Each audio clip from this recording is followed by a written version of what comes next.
আপনি কি জানেন ইব্রাহিম আলাইহিস সালামকে খলিলুল্লাহ কেন বলা হয়? ইব্রাহিম খলিলুল্লাহ কেন বলা হয়? আল্লাহ তাআলা নিজে উপাধি দিলেন যে ওয়াত্তাখাযাল্লাহু ইব্রাহিমা খলিলা।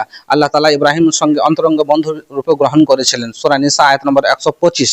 আপনি কি জানেন মুসা আলাইহিস সালামকে মুসা কালিমুল্লাহ কেন বলা হয়? তিনি আল্লাহর সঙ্গে সরাসরি কথা বলেছিলেন, তুর পাহাড়ে কথা বলেছিলেন। আল্লাহ তাআলা নিজেই বলছেন যে ওয়াকাল্লামাল্লাহু মুসা তাকলিমা।